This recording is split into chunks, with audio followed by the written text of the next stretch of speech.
Bow down before my psycho power. I don't know what it is about the year 2023. Maybe it's just the three fighting game titans are all releasing: Street Fighter, Mortal Kombat, and Tekken 8. Correct me if I'm wrong, but maybe this has never happened in like the last decade where all three of them released within like 6-7 months of each other. Maybe that's why the discussion around all of these games is so massive. Before we get into this conversation, I gotta say thank you. 15,000 subscribers. This is an astronomical achievement, and I just want to say thank you. The past couple of months for me, with all of the criticism and leaks and this and that, it's been up and down, twists and turns. You guys know, bro, I made videos documenting all of it: the rage, the anger, the frustration. I even uploaded a video, then deleted it, slam dunking on Spaghetti Rip. So through all of that, you guys stayed, you guys watched, and I just say thank you. I appreciate it. Now, with that aside, let's talk about what's going on right now. In the UK right now, there is EGX2023 going on. It's basically a super massive expo in UK, kind of something similar to like Comic-Con or Gamescom. Here you have Sega saying let's have a great last day, Nintendo celebrating some Mario, some Luigi. These tweets just kind of give you an idea of what this is. Somewhere in this venue there's a Tekken 7 tournament going on. This tournament isn't that massive. There's not 1,000 people here. This isn't connected to the Tekken World Tour. There isn't points on the line. This is just a tournament that people are doing to just stay competitive and stay in the game. The first couple of days of this event went off without a hitch. It was only until winter finals, which is basically like the end of the tournament. There's like 2 or 3 matches left. Winter finals, some activists jumps on stage and they start doing what they do. They protest. But the thing about this is, what are they protesting? Why did they choose Tekken 7? Is it because the stream is live? Is it because the discussion around this game is viral? I don't know, but here's the video. They posted this themselves to Twitter, kind of like celebrating their triumphant, I don't know, like success or whatever. What you have here is Kane and Trench versus Joker. Kane and Trench is playing Yoshi, Joker's playing Feng Wei, and then Joker just won the first round, so it's 1 round up. On the right here, you can see one person, you can see another person walk up, and you can see this person with some kind of like water gun or whatever. These 2 guys immediately go over to the screen and they like rip out some paste or something, and then boom, on the monitors. Notice the TO immediately walking up like, what's going on here? And from the angle, he could probably see what they're smearing. His mind is probably like, bro, what is this?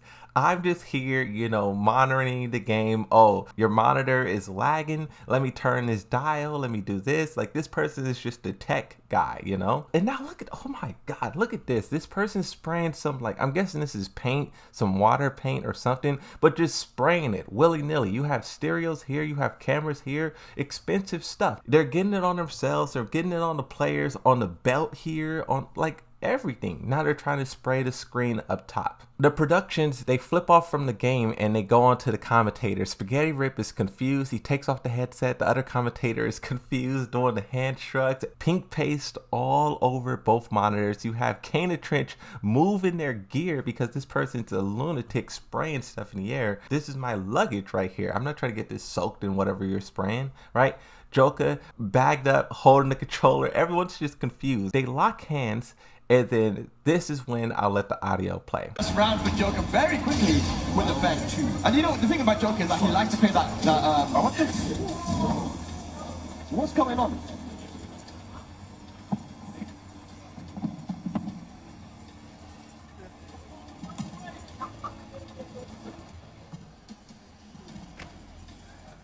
We are just stop oil, and we are demanding that the UK government immediately cease all new licensing for coal, oil and gas. So this is basically an activist group in the UK. I looked them up on YouTube and there is many videos of them blocking traffic, just annoying random people. And this is what I don't understand about groups like this. What you're doing may be good, but just interfering with just random events and random people's lives, you're just going to push people away and make people not want to be involved. Like, there's a tweet here because this went absolutely viral. Some of the most viral accounts on Twitter talked about this. One of them is Mudahar. Mudahar says, I feel like this whole group is psyoped funded by big oil to make climate change activists look terrible in the eyes of the public. And I feel like this is the only way something like this can be true, because this is a big group. On this stage, you would think that it's some small thing and it's like 3 of them, but it's a lot of them. And you know, the FGC, they're big, but it's not massive. If they really wanted to get their message across, why didn't they sponsor the event? Okay, there's this big UK event, let's sponsor it, let's have them talk about, you know, our cause and whatnot. Doing it that way would have been just so much better than going out and just causing absolute mayhem. Spaghetti Rip on Twitter walks up on stage and takes a picture of the monitors. In the middle of winter finals, these activist morons jump on stage and spread paint all over the monitors at the venue. This is a venue, right? So there is multiple different monitors, multiple different setups. So they just switched out all of that stuff, and the tournament continued after these guys were arrested and taken off stage and yada yada yada. But this was kind of just a hiccup in the whole thing, but also like a big marketing campaign for them. Like I said, they recorded their own video, shared it to Twitter.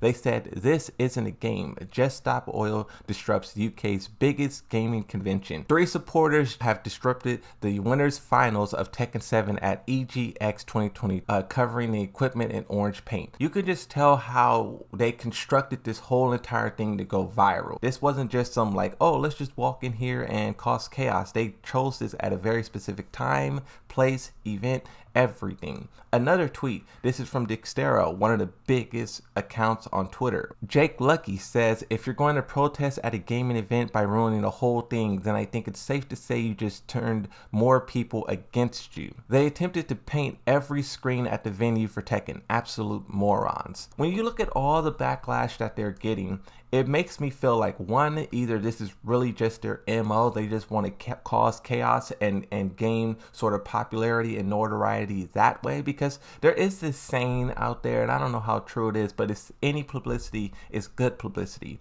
And maybe this is their way to the top, you know? Get everyone angry, get everyone riled up at them, but at least they're aware of the cause. This video is being made. Those tweets are out there. Their message is getting across. Even though we're not paying attention, we're still listening to it. Is that their goal? Or is this, like Mudahar said, is this something done to make them look bad? Is there really good people out there doing it the correct way, and this is some oil, you know, tycoon ways of, like, I don't know. This is something that I'm not knowledgeable to really commentate on, the whole political aspect of it. I'm more so just focusing on how Tekken 7 was brought into this, and I'm wondering if Harada or Michael Murray, the developers, will commentate on this.